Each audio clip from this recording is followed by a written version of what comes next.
मैं अल्लाह ताला को हाजिर नाजिर जानकर कहता हूँ कि मैं खिलाफत अहमदिया पर ईमान रखता हूँ और मैं खिलाफत अहमदिया को क़यामत तक जारी रखने के लिए पूरी कोशिश करूंगा और इस्लाम की तबलीग को दुनिया के किनारों तक पहुंचाने के लिए इंतहाई कोशिश करता रहूंगा. These were the words of Hadhrat Mirza Tahir Ahmad as he took an oath that would forever transform his life. He was no longer as other men. He was a man of God. It was the 18th day of December in the year 1928. The day brought news of the first ever train from Amritsar. The mood among the locals of Qadian was festive. Many of the elders of the town had gone to Amritsar to board the train and experience the historic journey. The commencement of the train service would usher a new era for the movement, as more people could now visit Qadian. This town was once home to Hadhrat Mirza Ghulam Ahmad, peace be upon him, who claimed to be the promised Messiah. His son and the second successor of his movement, Hadhrat Mirza Bashiruddin Mahmood Ahmad, was now leading his cause. The day also brought further good news for Hadhrat Mirza Bashiruddin Mahmood Ahmad and his wife, Hadhrat Maryam Siddiqah. It was the birth of their son, Tahir. His mother took every precaution to ensure his good health and upbringing. He grew up as a happy child, ready to play and take any challenge thrown at him. Being the son of the Khalifa, and also the only son of Hadhrat Maryam Siddiqah, he occupied a privileged position, but he was never overprotected or spoiled. His mother wanted him to be a doctor or physician, but he was never interested in pursuing such a career.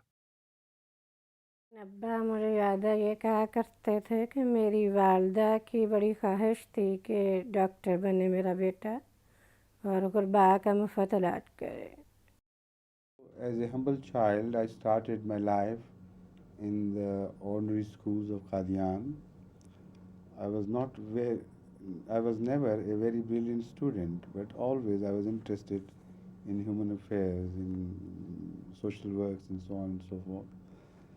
So I managed to scrape through in my school education. At the young age of 16, he had to bear a poignant loss.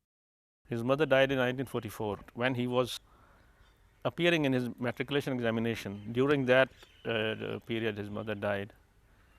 Despite his grief at this difficult time in his life, he continued with his studies. He developed an interest not only in classical Urdu writers, but also Shakespeare, Charles Dickens, Conan Doyle, and other English writers. He started writing poetry. He also developed a deep interest in the study of the Holy Quran and started to memorize it, but soon realized that he was more interested in the meaning of the words. He took studying the Quran intently. He discovered his father's library and started reading books on Darwin's theory of evolution. Although he never had doubts about Islam or the existence of God, he started investigating the possibility of the existence of God on a logical basis. I have myself researched into this issue because right from my childhood, it has been bothering me in so many ways. And because the religion I believe in is a religion of which I am completely convinced. Those parts of which I was not convinced, I have been praying about them and also making my own investigations, so that today as I stand, I can say honestly that I believe in everything which I claim I believe in, through conviction, not through dogmatism. In his biography, he stated that one afternoon he went through an experience which resolved for him forever the question of the existence of God. The experience, he said, could not be looked upon objectively as a potent proof of the existence of God, but he had no doubt that it was God's answer. I was in a state of semi-consciousness, halfway between a dream and reality. I saw the entire earth squeezed into a ball. There was no creation of any sort visible, no life, no cities, nothing, just the earth. Then I saw each particle of the world tremble and burst out into a slogan, "Ah, God!" Each particle was proclaiming the reason for its existence.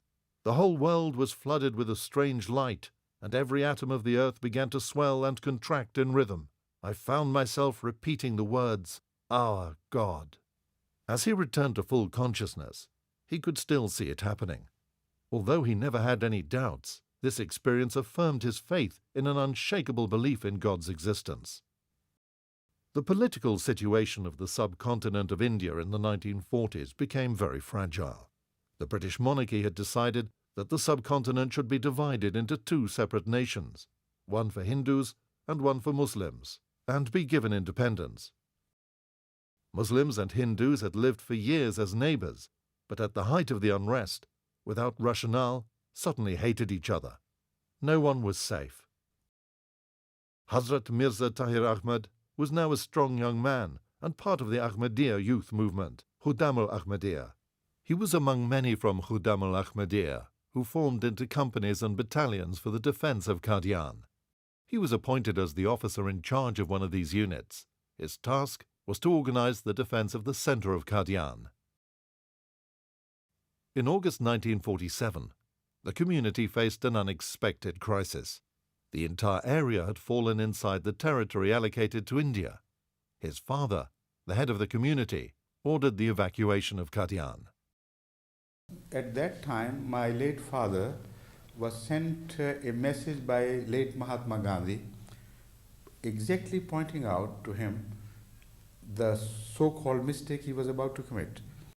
My father, then in a sermon, he told Ahmadis in very clear terms what was in store for them. He said, "We are opting for Pakistan, yet I assure you that in Pakistan you will be dealt with so cruelly and you will be deprived of all your rights ultimately, that if I tell you now, you will shudder and the weak among you may have heart failures. But there is no option. Because once we accept, we opt out of the Muslim Ummah, for us physically and politically it may seem to be an easier, more acceptable cause. But to the message of Ahmadiyyat, that will be a deadly poison. So whatever decision was taken with full knowledge of what was to happen. Leaving 313 Ahmadis behind to look after the property of the community until they could return, the members of the community migrated. In Pakistan, the community established a new center on a 1,034-acre site near the west bank of the river Chenab. It was called Rabwa. All the sons of Hazrat Mirza Bashiruddin Mahmood Ahmad had been dedicated to the service of the community, including Hadhrat Mirza Tahir Ahmad. He started working in the youth movement, Ahmadiyya, and proved to be a good administrator and an exceptionally hard worker. When he became a khadim, he became a saik and then proceeded through the various responsibilities within the organization of Majlis Qadam Ahmadiyya, culminating in being Naib Sadr and ultimately Sadr Majlis Qadam Ahmadiyya. At that time it was for the whole world, and he served in that position for many years. Along with the service to the community, he continued his secular studies at Government College Lahore. The Government College Lahore, a very reputable institution in the north of India, particularly in the Punjab, and there I studied for 4 years. I went originally for BSc, Bachelor of Science, but ended up by getting an honorary degree, in bachelor's degree. And again I studied in an Ahmadiyya institution and did my doctorate on comparative religion, particularly in the study of Islam. By 1954, Rabwa was a town of 45,000 people. In the center of the town, gleaming in white brilliance, stood the elegant Mubarak Mosque. In March 1954, a young boy, about 19 years of age, he attacked Hadhrat Khalifatul Masih II when he finished leading his Asr prayer in Masjid Mubarak, and he stabbed him on his neck, and the knife entered, the blade entered deep in the body. Though the wound itself was to heal rapidly, it had a serious effect on his nervous system. His health deteriorated, and he was unable to work his usual long hours. Some 2 years later, he went to seek advice from specialists in London. Quite a few members of Huzur's family accompanied him. Among Huzur's children was Hadhrat Mirza Ahmad Sahib, Dr. Mirza Ghulam Ahmad, Mirza Ahmad Sahib, then Mirza Tahir Ahmad Sahib. After the treatment, Hadhrat Khalifatul Masih II decided to return to Rabwa, but he left Hadhrat Mirza Tahir Ahmad, now aged 26, behind in London. Although according to the original plans he was due to return with his father, but his father had other plans for him. In London, he lived in Maida Vale and studied at the University of London. Although he had learnt English at school, it was at the London University where he learned how to express himself better in the language. Whilst in London, he also had the opportunity to travel in Europe and meet a range of people. About his experience in London, he states in his biography, "At the School of Oriental Studies, I had met people from all over the world, from Africa, from Germany and Poland, from all parts of Europe really, and from America and Canada and South America. I believe that was important, that God had decided that was what I should do, even though I did not know it at the time. He had decided that I should meet all these people and that I should go out and travel in Europe. I think that was his design." He returned to Rabwa in October 1957 and got married in December that year to Hazrat Sayyidah Asifa Begum. That very same year, Hazrat Khalifatul Masih II appointed him at the office of Waqf-e-Jadid, which looked after the needs of Ahmadis living in rural communities in East and West Pakistan. His new post in the Waqf-e-Jadid put him in direct contact with the small farmers, villagers and shopkeepers, who were one of the great strengths of the community. He was always very caring for the poor and the needy, and this was also apparent in his personal life. और अब्बा के लिए तो अब्बा की मुझे बहुत वजह से मैं देखती थी कि बहुत ज़्यादा अब्बा में तड़पती, क्योंकि मदरसे में हम लोग तभी छोटे थे, तो मुझे याद है जब हम लोग कभी मीना बाज़ार पे बच्चियां जा रही हैं तो उम्मी का कहा, उम्मी हमें पैसे दे, मैंने मीना बाज़ार है हमारे स्कूल का, तो उम्मी के ने भी दिए नहीं थे या कम दे रही थी जो भी था, तो अब्बा ने सुन लिया, अब्बा कहते कि मैं देता हूँ, तो 10-10 रुपये दिए थे। उस वक्त 10 रुपये बहुत ज़्यादा लगते थे, तो क्या था, लेकिन एक शर्त है कि तुम लोगों ने साथ अपने साथ किसी गरीब बच्चों को भी साथ कुछ खराब फलाओगी और ये करोगी। तो शुरू से इस तरह मतलब ये था कि हर चीज़ में तुम लोगों ने उनका हिस्सा रखना है और मोहब्बत करनी है उनसे। और इसी तरह अब्बा घर में मुलाजमीन के साथ भी बहुत ज़्यादा हुस्न सलूक से रखते रहते थे, कि यहाँ तक कि एक दफ़ा मुझे याद है उम्मी को कह रहे थे कि लोगों को तो मुलाजमीन रखने की मुसीबत होती है कि आते नहीं हैं, हमें निकालने की मुश्किल पड़ जाती है, वो फिर जाते नहीं हैं। इतने अच्छी तरह रहते थे कि वो जाने पे भी नहीं राज़ी होते थे। There was a special bond between him and people. I don't understand how and why, but it was a special bond. Whoever used to be with him once, he used to get hooked to him. Wherever he worked very hard.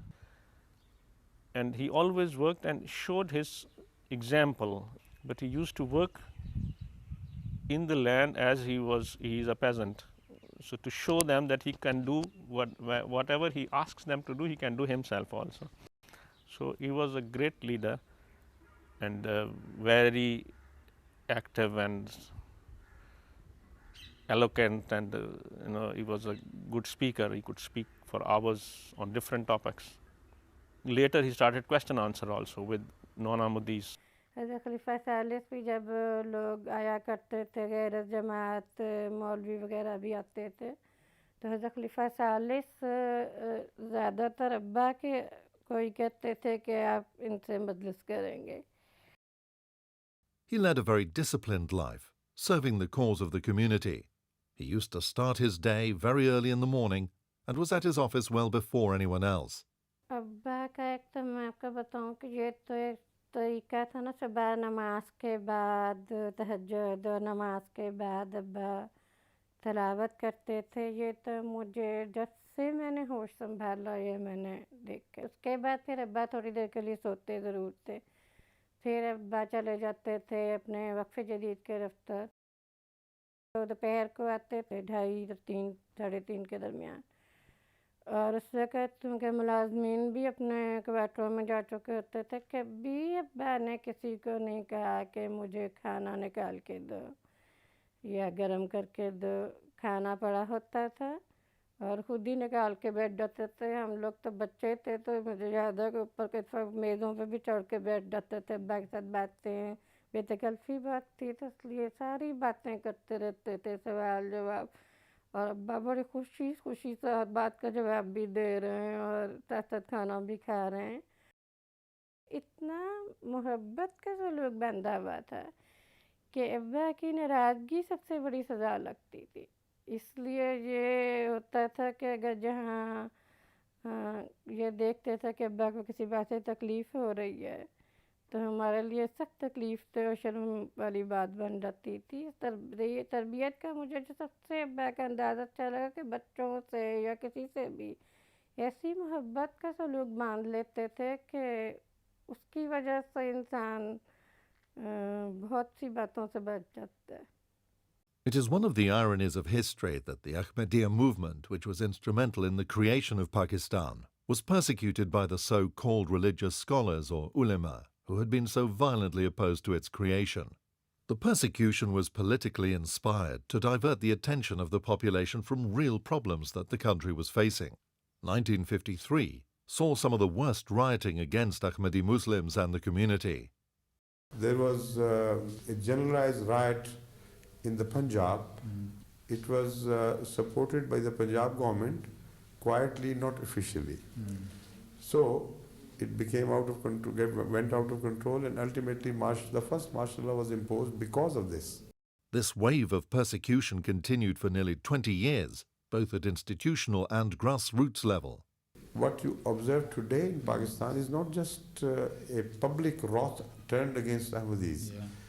It is the government legal persecution. It's the state persecution. Yes.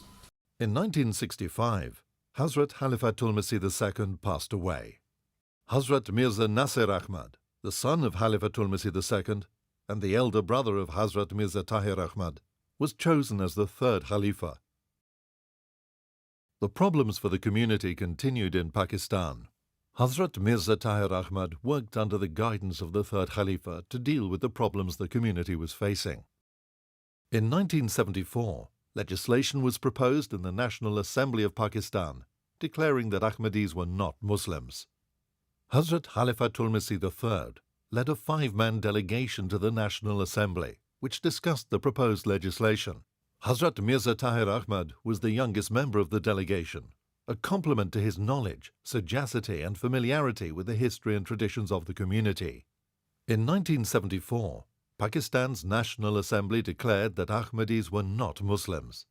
In 1974, Bhutto committed the mistake of interfering with a religious process for which he was not politically entitled. You see? Yeah. And that opened the Pandora's box. After that, nobody could be able to close it. Hadhrat Mirza Tahir Ahmad continued to serve the community with great zeal. From 1979 to 1982, he served as the president of Majlis-e Ansarullah. He also served as director of Fazle-Omar Foundation and patron of the International Ahmadiyya Association of Architects and Engineers. His life took a dramatic turn in 1982. On the 8th of June that year, his brother and the head of the community, Hadhrat Mirza Tahir Ahmad, Khalifatul Masih III, passed away just before midnight. वो रात बेपनाह थी और मैं गरीब था. Nearly 100,000 members gathered at the headquarters in Rabwa. In accordance with the constitution of the community's electoral college, a meeting of the college was convened at the Mubarak Mosque in Rabwa to elect the new Khalifa. Under divine guidance, the electoral college elected Hadhrat Mirza Tahir Ahmad as the fourth Khalifa. Overwhelmed with emotion, he first took the oath and then the covenant of allegiance. मैं आज ताहिर के हाथ पर बैठ करके सिलसिला अहमदिया में दाखिल होता हूँ. Right from the outset of his Khilafat, he served the destitute and the weak. The very first project he launched was the construction of suitable houses for the needy people in Rabwa. A neighborhood in the city was established under this scheme. It was called Buyutul Hamd. Only 1.5 months after becoming Khalifa, Hadhrat Mirza Tahir Ahmad, Khalifatul Masih IV, travelled to Norway, Sweden, Denmark, Switzerland, Holland, Spain, the UK and Australia. He inaugurated the Bashiruddin Mosque in Pedralbad, a town 25 kilometers outside Cordoba.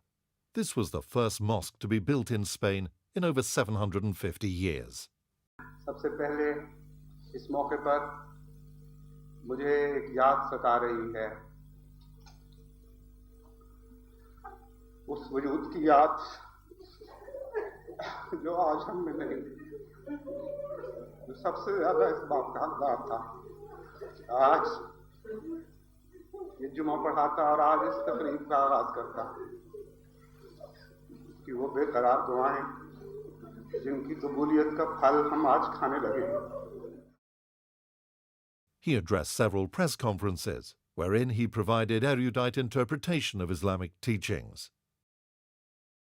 The newly elected Khalifa was on a peaceful mission, a mission to serve humanity. But the political situation in Pakistan became worse than ever before.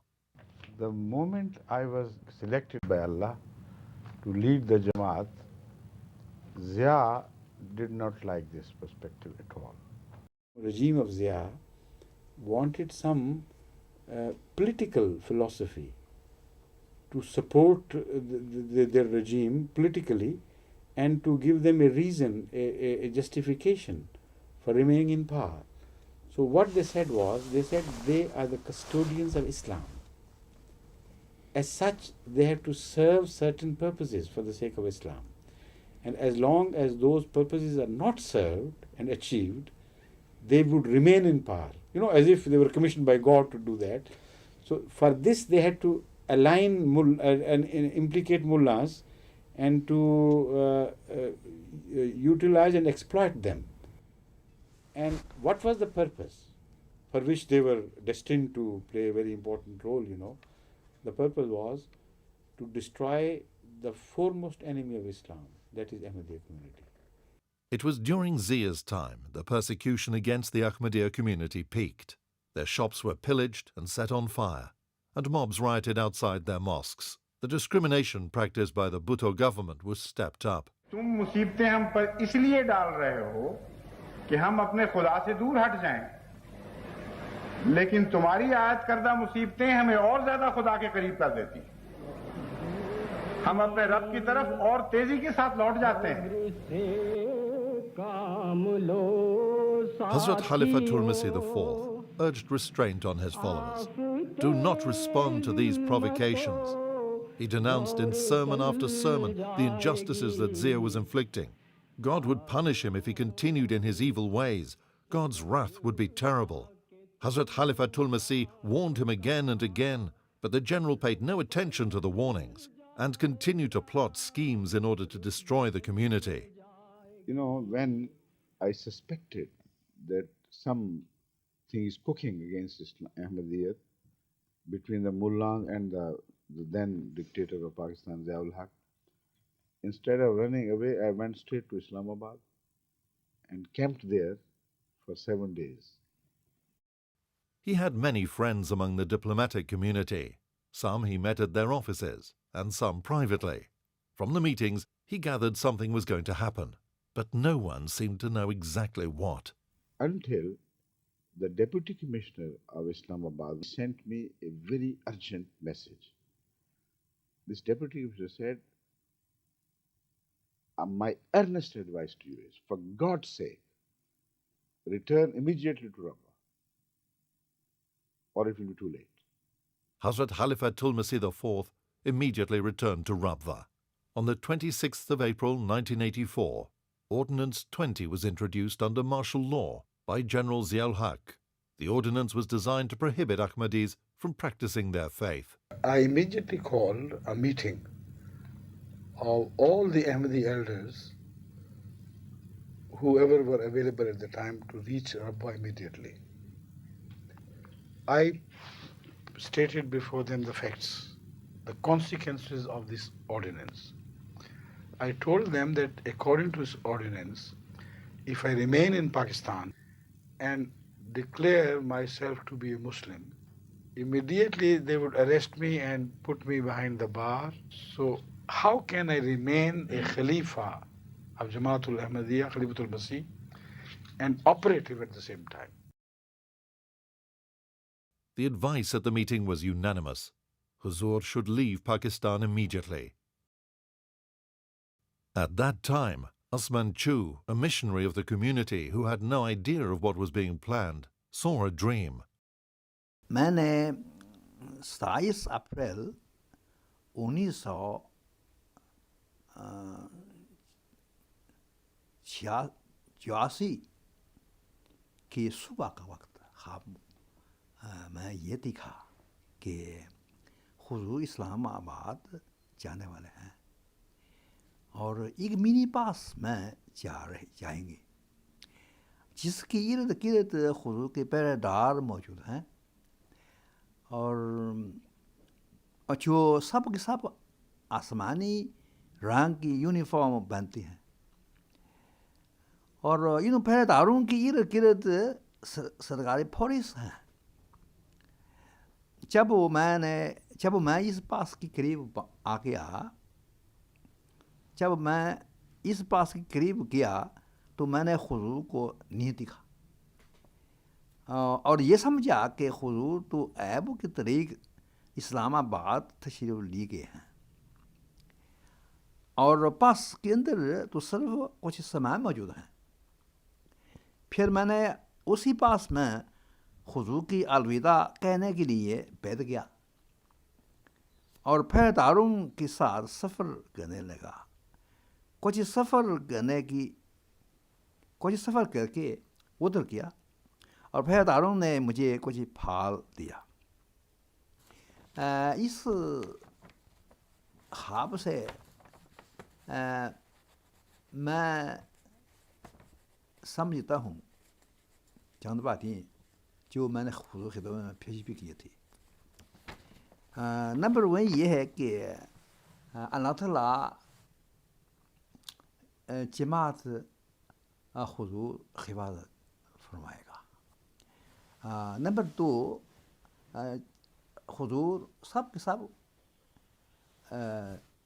इनाम भी फरमाएगा और सब के सब नहायत ज़्यादा तरक्की भी देंगे इंशाअल्लाह ताला। Unbelievable.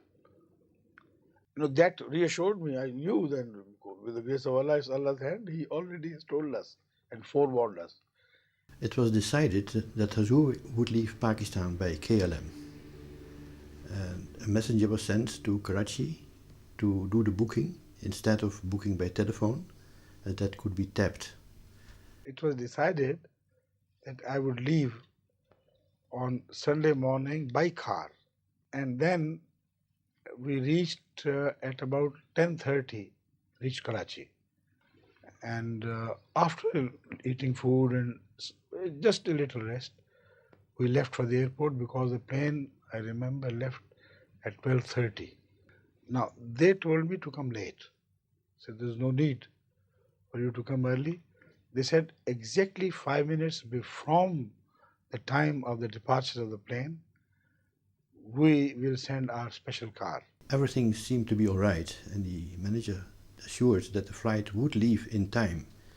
And the car came exactly 5 minutes before 12:30, and it was sent back. The airport authorities, they stopped the flight from going on the scheduled time.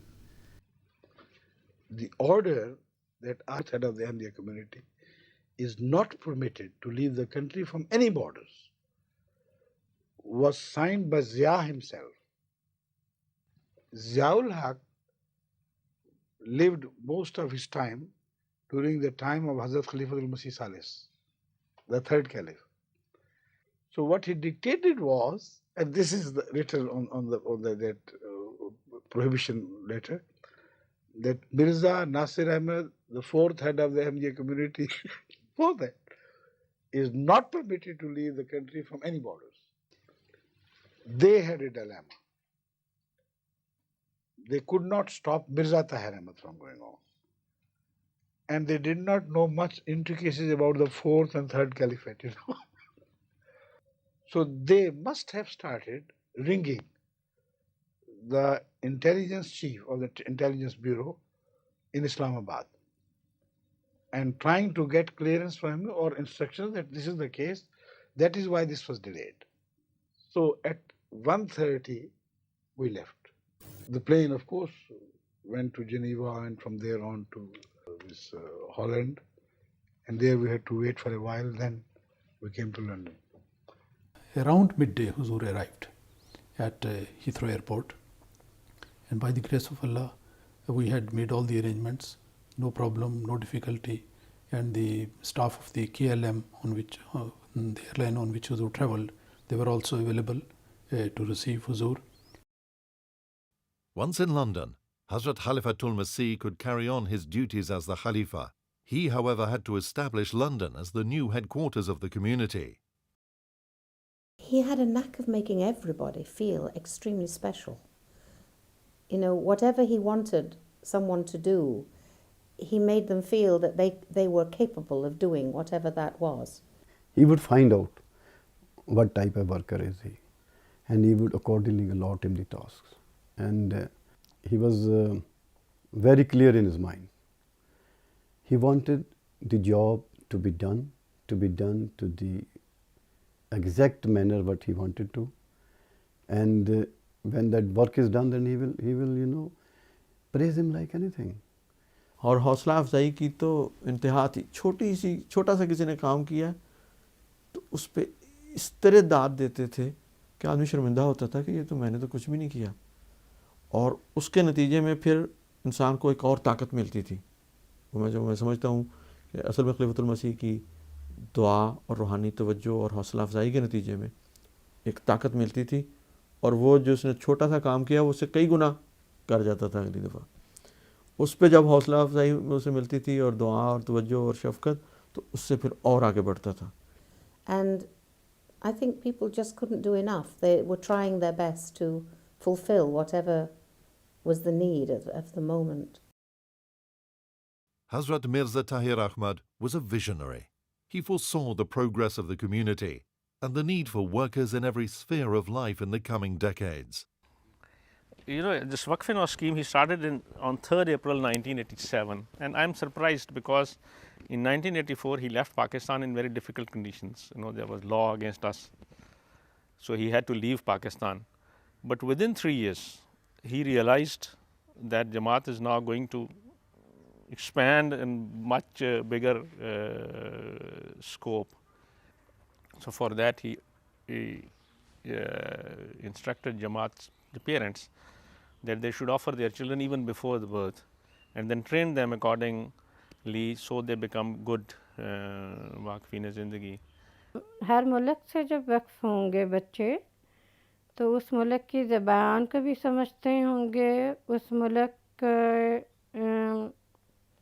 मिजाज को भी समझते होंगे. जब उस मुल्क में ये बच्चे वक्फ करके बड़े होंगे और काम करना शुरू करेंगे तो ये बहुत अच्छा काम कर सकते हैं.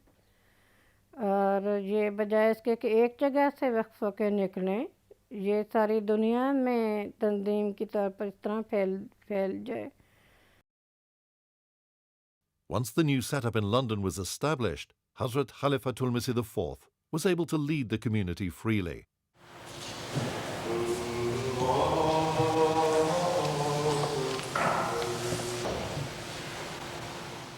However, back in Pakistan, Zia's persecution continued.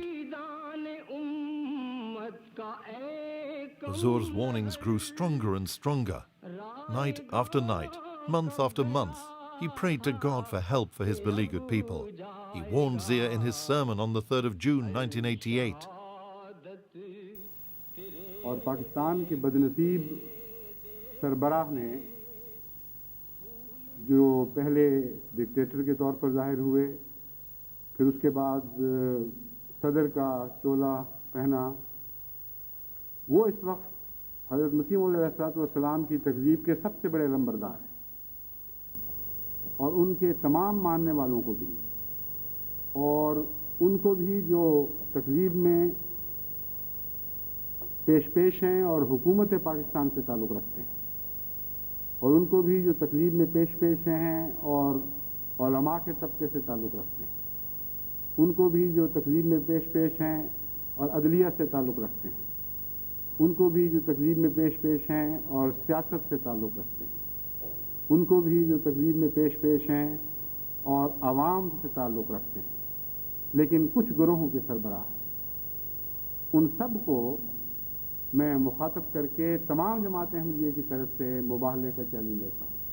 اگر تم مباہلے کے لیے تیار ہو تو میں جماعت احمدیہ کی سربراہی میں اعلان کرتا ہوں کہ لعنت اللہ علی الکاذبین، تم بھی اپنے چیلو چانٹوں کو اکٹھا کرو، اپنے بڑوں اور چھوٹوں کو بلاؤ، اپنی عورتوں اور بچوں کو بلاؤ، اور یہ اعلان جماعت احمدیہ کے مدد مقابل کرنے کے لیے. The challenge of Mubaila had been issued, but despite the warnings, Zia did not mend his ways.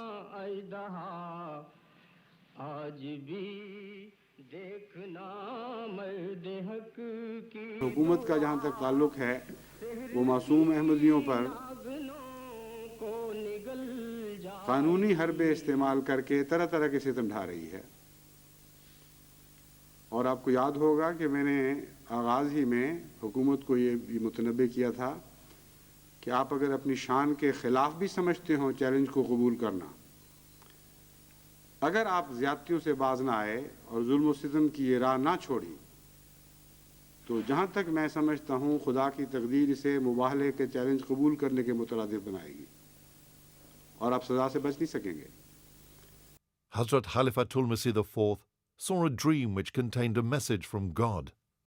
I saw in a dream that I was translating a portion of Hadhrat Masih Maud, the founder of the Ahmadiyya community's writings. The history repeats itself, but not the way you think it repeats. It repeats itself in a different way. And when I said this, there were some Englishmen sitting around me, and they said that you are not making the correct translation. The history repeats itself, as we understand, is a different concept. But there are certain things which in essence always repeat, and nobody can change the course of this history. Those who clash with God or his messengers, they're always destroyed. That is how history repeats itself, not like you understand. And in the when I got up, then I knew it was a message about Zia. On Friday, the 12th of August, under divine guidance, Hadhrat Khalifatul Masih IV declared there was no way back for Zia. اس کا مطلب یہ ہے کہ جس قوم کو ہم مخاطب کر رہے ہیں آج، جس کو ہم نے مباہلے کی دعوت دی ہے، بدقسمتی سے ان کے مقدر میں خدا تعالیٰ کی ناراضگی کا دن دیکھنا ہے. ورنہ اللہ تعالیٰ اس رنگ میں مجھے یہ پیغام نہ دیتا کہ ہسٹری ریپیٹس اٹ سیلف، اس میں کوئی تبدیلی نہیں دیکھو گے، مجرموں کو خدا ضرور سزا دے گا.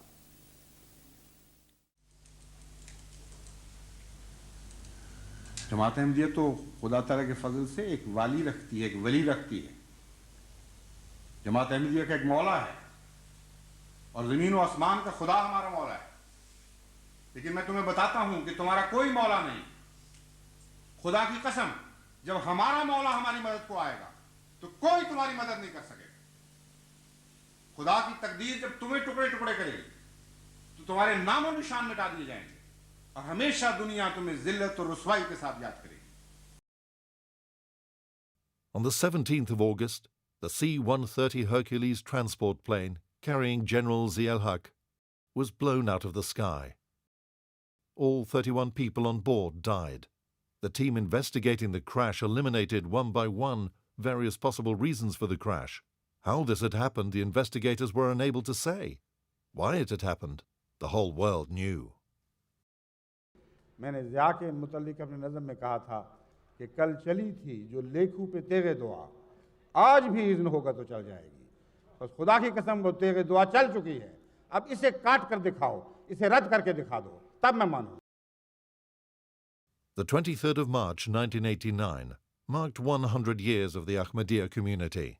Grand ceremonies took place in almost 100 countries, with special programs held in the headquarters in London to celebrate this momentous day.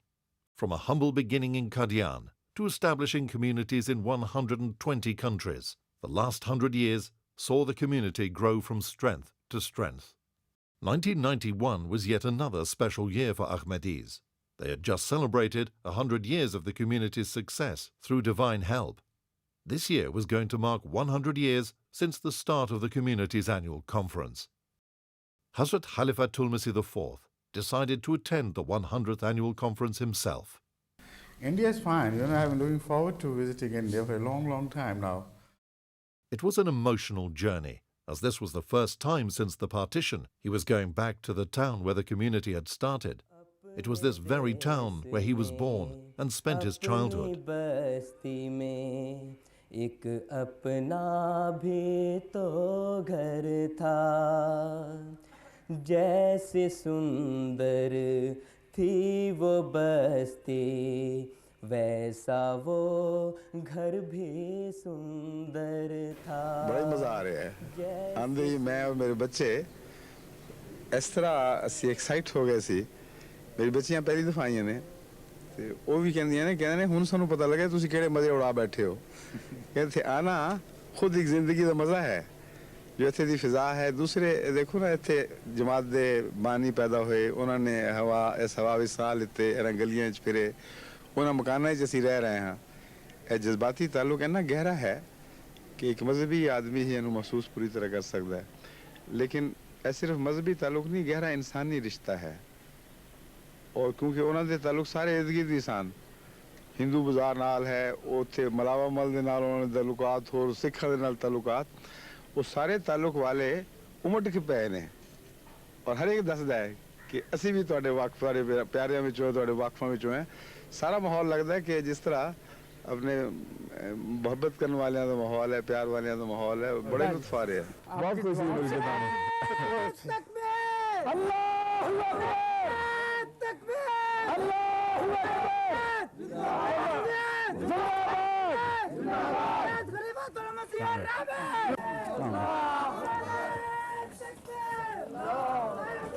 Conference ساڈے واسطے بہت زیادہ اہمیت رکھتی ہے اس لحاظ نال کہ 100 سال دے وچ ایک دفعہ ہی آنا ہے نا 100 سال دا جلسہ.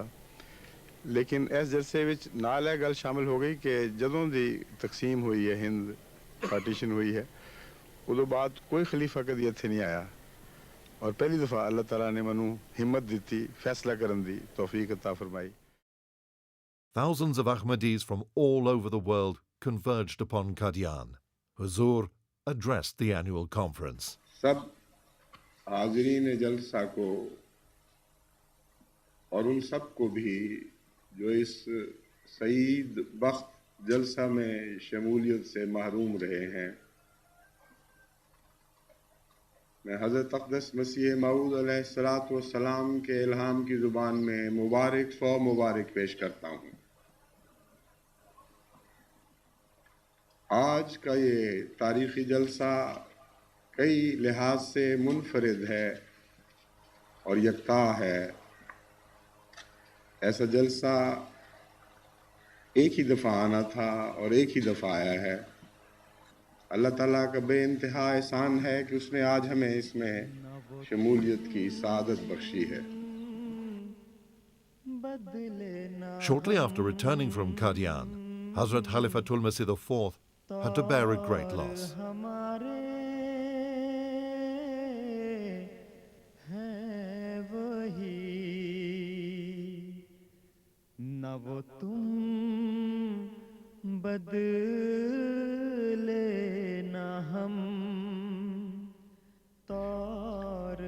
آج جمعے کا مبارک دن ہے، 29 رمضان ہے، الوداعی جمعہ کہلاتا ہے، جمعۃ الوداع. اس جمعے کے آغاز ہی میں، یعنی جب سورج ڈھل گیا جمعرات کا اور اسلامی نقطۂ نگاہ سے جمعے کی رات شروع ہو گئی، اور جب انگریزی نقطۂ نگاہ سے بھی رات کے 12 بجے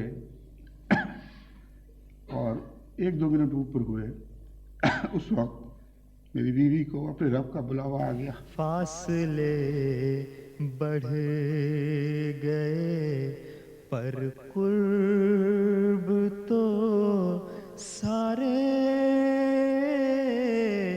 ہیں وہی، نہ وہ تم بدلے نہ ہم تار ہمارے ہیں وہی.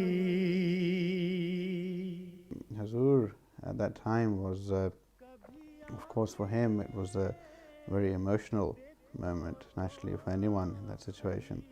But the fortitude that he bore and how he bore this loss, both for his sake and for the sake of his family, it was quite, it was more emotionally rendering, I think, for the community at that time, because Hazur was very stoic in the face of this loss, and he bore it with great fortitude. And it was during, I think, again, it was visible to see at the Namaz-e-Janaza prayers of Hadhrat Sayyidah Begum Sahibah. کام ہے مولا مجھے دے صبر و ثبات. I think around that time perhaps it was Eid as well, and his other Jamaat commitments. I think for us, especially from a perspective of the Jamaat and those who are involved in the administration, for us it was again a lesson that as Allah wills, so be it. But the cause of the Jamaat, the furthest of the Jamaat, doesn't really stop.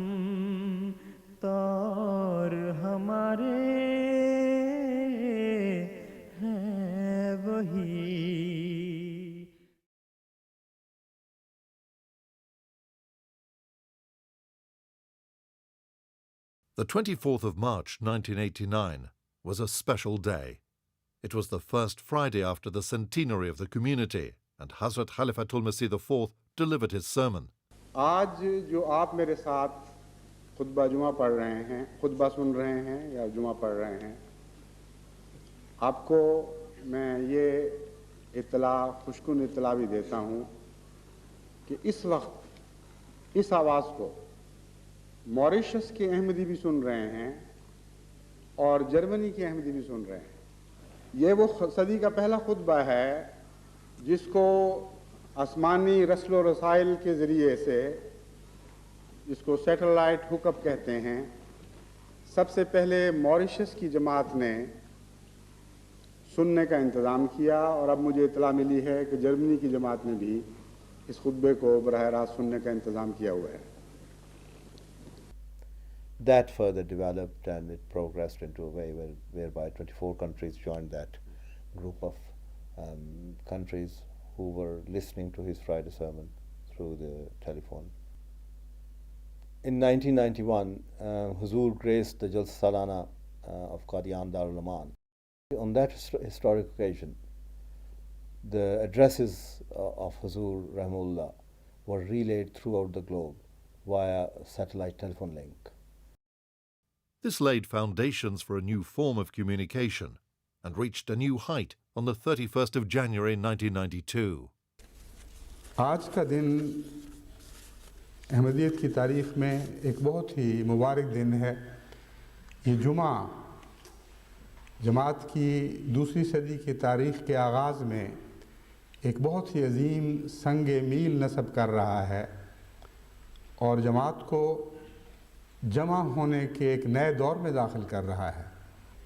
بنی نوع انسان کی تاریخ میں پہلی مرتبہ حضرت مسیح موعود علیہ السلام کے اس عاجز غلام اور خلیفۃ المسیح کو یہ توفیق ملی ہے کہ ایسا خطبہ دے رہا ہے، ایسا جمعہ پڑھا رہا ہے جو ایک بہت ہی طاقتور بر اعظم کے ایک کنارے سے دوسرے کنارے تک صوتی لحاظ سے بھی پہنچ رہا ہے اور تصویری لحاظ سے بھی پہنچ رہا ہے. Hadhrat Khalifatul Masih IV's vision to lead the community to new heights manifested itself in the creation of a TV channel that would connect the community to their beloved leader. Initially, his Friday sermons were transmitted in Europe only, but on the 21st of August 1992, the transmission started spanning 4 continents. Through the blessings of this new medium, the barriers of distance were broken, and the community came together at the hand of Hadhrat Khalifatul Masih IV at the annual conference in 1993. آج جو واقعہ آپ دیکھنے والے ہیں، میں نے پہلے بھی کہا تھا کہ جب سے زمین و آسمان بنے ہیں کبھی کسی آنکھ نے یہ بات نہیں دیکھی کہ بیک وقت دنیا کے تمام بر اعظموں سے بکثرت ممالک اور قومیں مختلف زبانوں میں ایک شخص کے ہاتھ پر بیعت کر رہے ہوں اور وہ شخص حضرت اقدس محمد مصطفیٰ صلی اللہ علیہ وسلم کے ایک غلام کا ادنا غلام ہو. آج میں آپ سے عہد بیعت لیتا ہوں. ہاتھ بڑھائیے.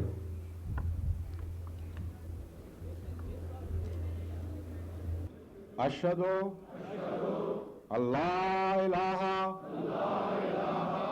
The international bath took place during the Jalsa.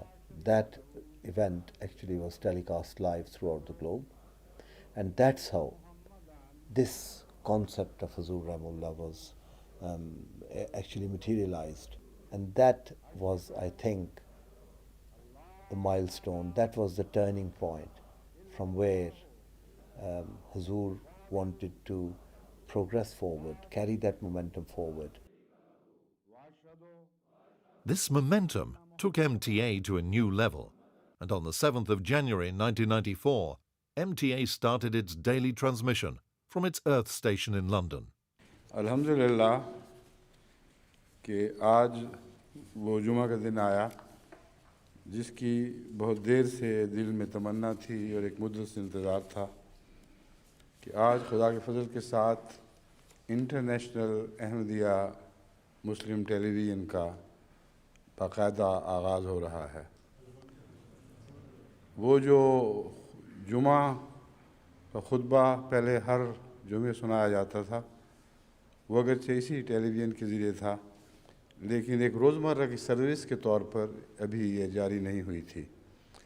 بس الحمدللہ کہ جو خوشخبری میں نے ماریشس کی سرزمین سے دی تھی آج انگلستان کی سرزمین سے یہ اعلان کرنے کی توفیق مل رہی ہے کہ آج سے باقاعدہ مسلم ٹیلی ویژن احمدیہ کی روزانہ سروس کا آغاز ہو چکا ہے. Huzur Rahimahullah, I think I could always feel that whatever we talked about, whether it was about the commercial side of the contracts, the satellite contracts, very complex satellite contracts, whether it was about the technological aspects of the television, of the broadcast industry, of the satellite transmissions, I always found that he was one step ahead. I don't know how.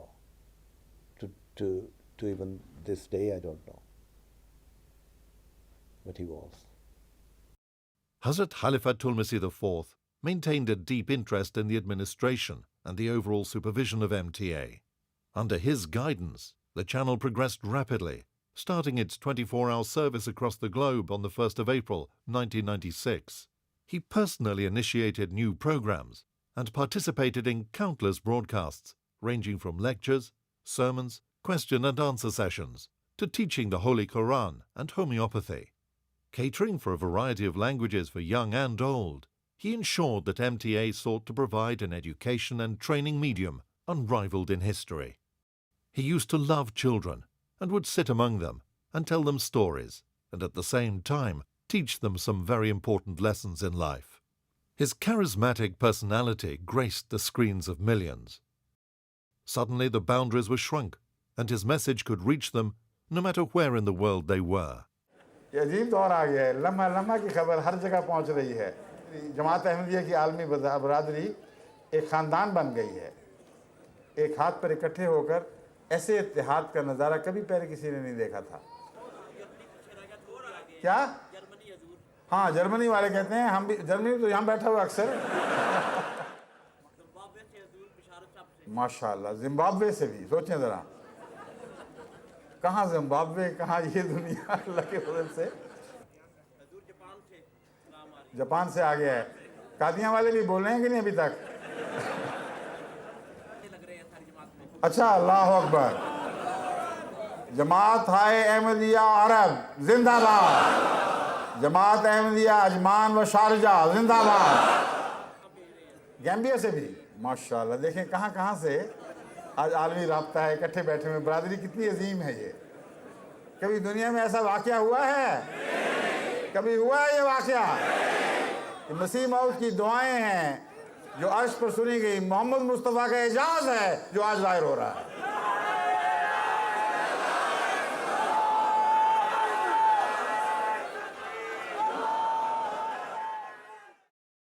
Hadhrat Khalifatul Masih IV was an internationally acclaimed thinker and scholar of comparative religion. He was a prolific writer and author of many scholarly works. In his books, he dealt with social, political, and moral issues facing the world. Some of his books include Murder in the Name of Allah, Gulf Crisis and the New World Order, Universal and Moral Values, Politics and World Peace, Islam's Response to Contemporary Issues, An Elementary Study of Islam, Christianity, A Journey from Facts to Fiction, Absolute Justice, Kindness and Kinship. His masterpiece was Revelation, Rationality, Knowledge and Truth. Hadhrat Khalifatul Masih IV was a great poet. His collection of Urdu poetry, Umm-e-Tahir, was also published during his lifetime. He had a profound understanding of religious scriptures. He delivered lectures and held classes to teach the meaning of the Holy Quran. For the benefit of mankind, he also translated the Holy Quran in a fluent, simple and easy-to-understand form. His question and answer sessions were a testament to his knowledge. He was asked all kinds of questions on all kinds of subjects. Whether it was science or religion, moral or social issues, he was never short of a reply. ابا مجھے یاد ہے یہ کہا کرتے تھے کہ میری والدہ کی بڑی خواہش تھی کہ ڈاکٹر بنے میرا بیٹا اور غرباء کا مفت علاج کرے. اور کہتے میں ڈاکٹر ایلوپیتھک ڈاکٹر تو نہیں بن سکا، لیکن ہومیوپیتھک کی اللہ تعالیٰ نے توفیق دی، اور اس میں یہ بھی ہوا کہ بہت بڑھ کے غرباء کا بھی علاج کیا اپنے. His interest in homeopathy developed with an incident in his early 20s when he used to suffer from migraine.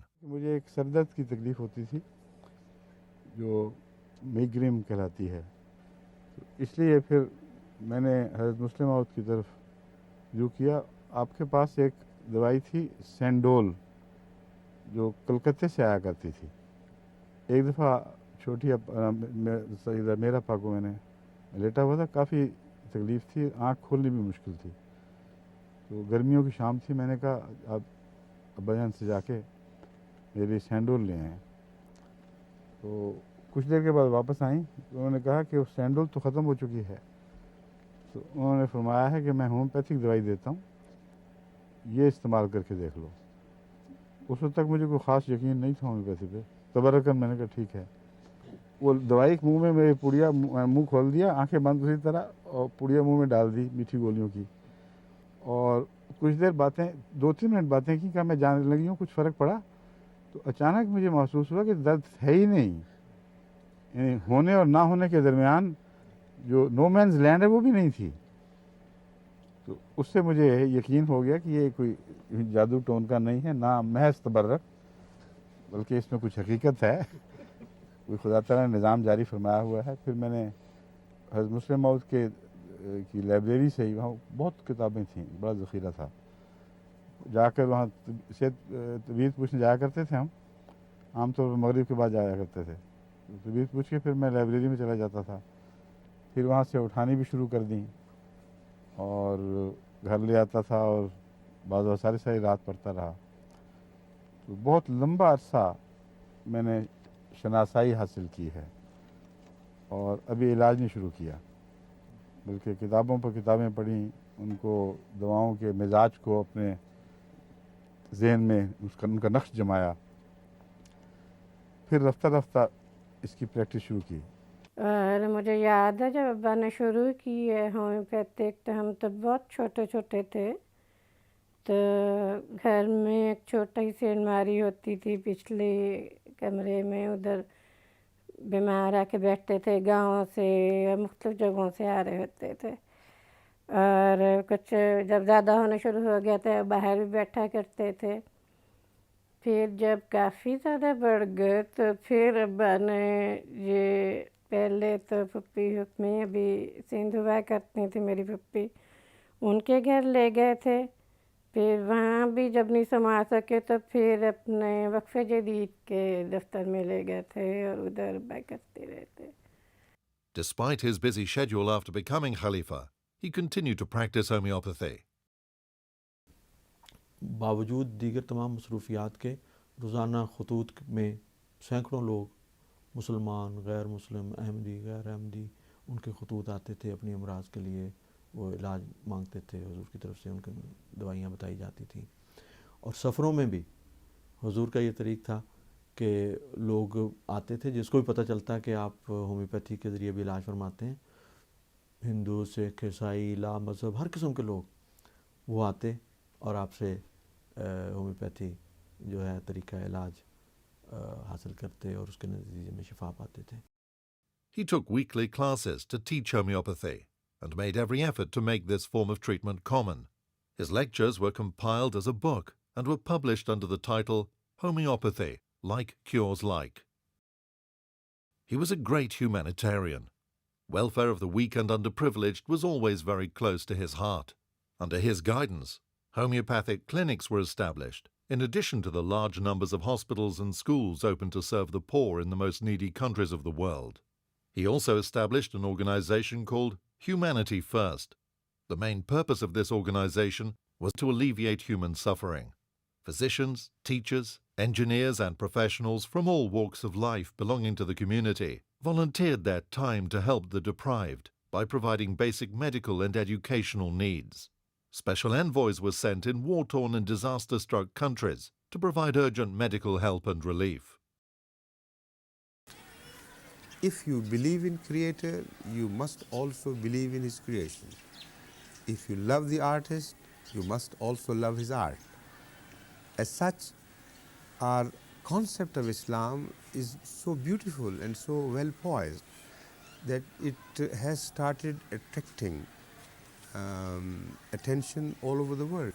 People from the north, from the south, from the west, from the east, all over the world joining Ahmadiyya at a greater speed, which is now turning into not a speed but acceleration.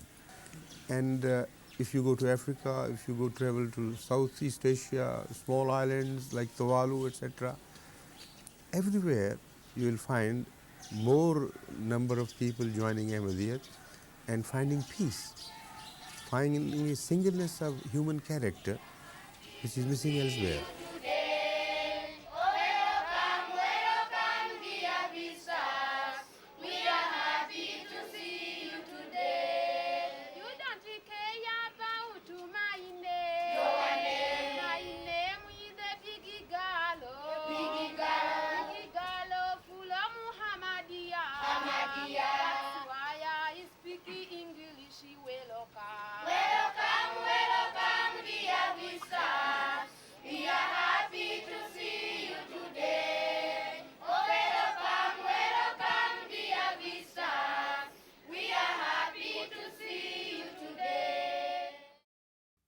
The Ahmadiyya Muslim community is a truly global community. Under the dynamic leadership of Hadhrat Khalifatul Masih IV, the community continued to spread throughout the world.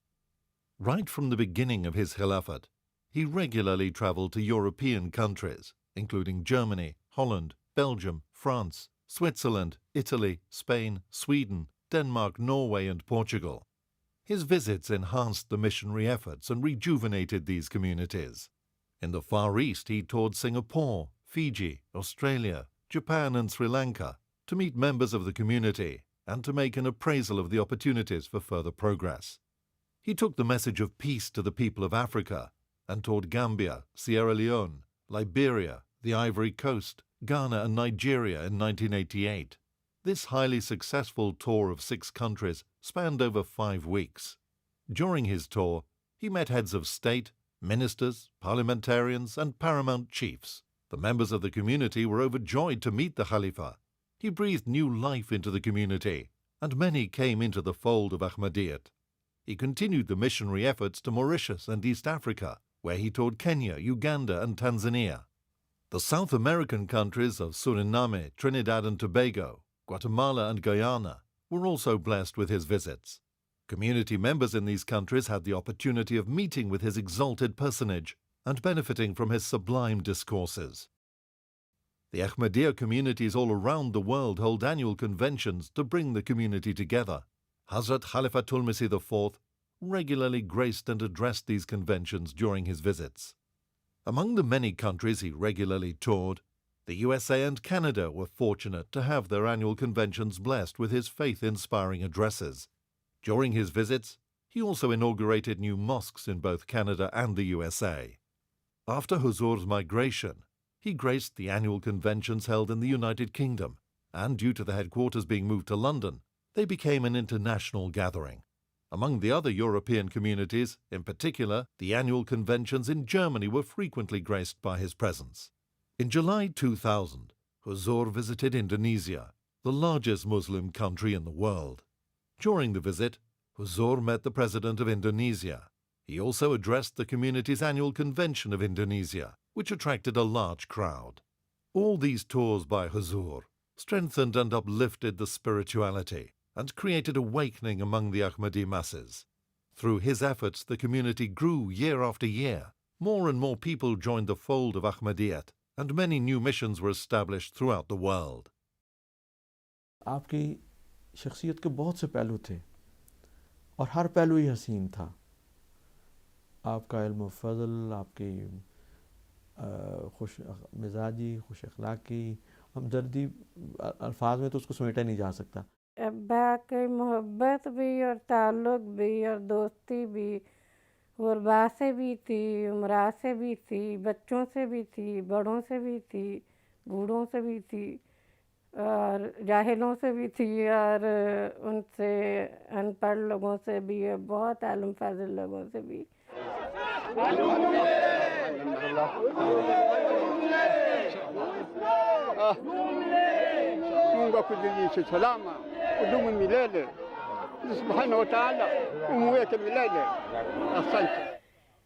मुझे लगता है अब्बा को कभी भी किसी से मोहब्बत करने में कोशिश नहीं करनी पड़ी। ये फितरत थी और इसका इजहार भी बहुत खुल के किया करते थे, तो इसलिए वो लोगों को अट्रैक्ट भी ज़्यादा करता था, क्योंकि जो आपके दिल से उभर रही हो चीज़ वो ज़ाहिर है ज़्यादा अट्रैक्ट करती है। गैर मुल्की इसलिए वो ज़्यादा प्यार करते थे क्योंकि ये टूर से आए हैं, उनकी तरबियत करना है, हाँ जी, उनको समझाना है, इसलिए बहुत प्यार करते थे। अगर मैं समझ जाता हूँ वो मेरे साथ आज प्यार करते हैं, हालांकि सिर्फ मेरे साथ प्यार नहीं करते पर सारा गैर मुल्क से प्यार करते हैं। Huzur loved children greatly. He would even stop for them, pick them up, cuddle them, give them sweets, make them feel as if they were Huzur's own children.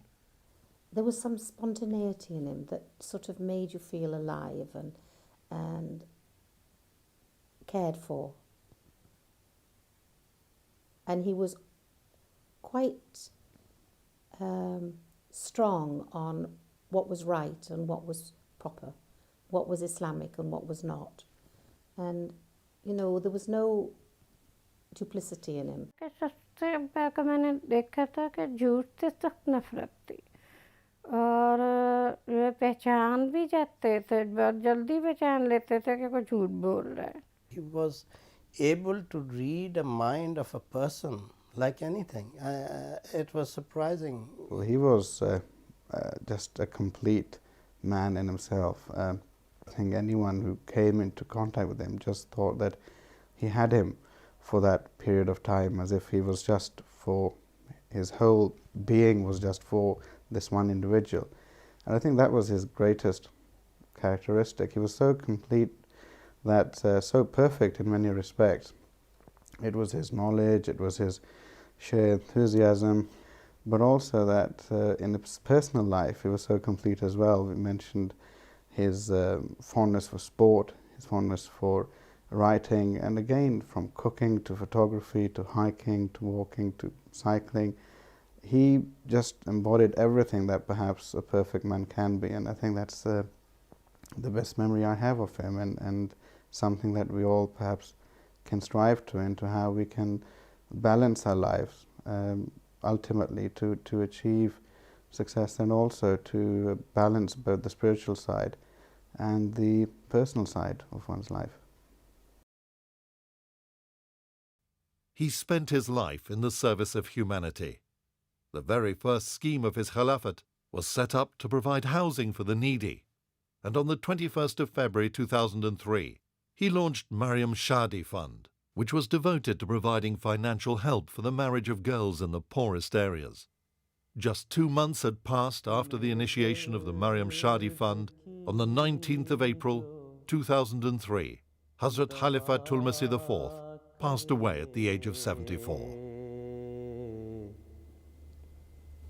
मेरे दर्द की जो दवा करे. Thousands of people came to pay their last respects. His funeral prayer was led by Hadhrat Mirza Masroor Ahmad, the 5th successor to the promised Messiah. His sacred remains were reverently committed to the earth on the 23rd of April at Islamabad, Tilford. Hadhrat Khalifatul Masih IV's leadership was characterized by vibrancy and dynamism that became the hallmark of his 21-year tenure of office. He spread the message of God. He was a fountain of knowledge. He touched the hearts of people. He was loved by young and old. He was a man of dignity, a man of peace. He was a man of God. हुआ करे वो जो बेपनाह उदास हो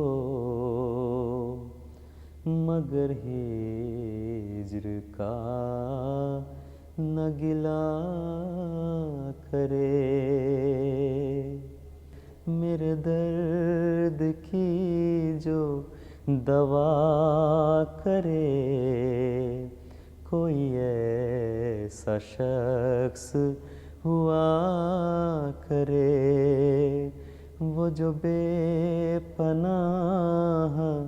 उदास हो मगर हिज्र का न गिला करे मगर हिज्र का न गिला करे कोई ऐसा शख्स हुआ करे कोई ऐसा शख्स हुआ करे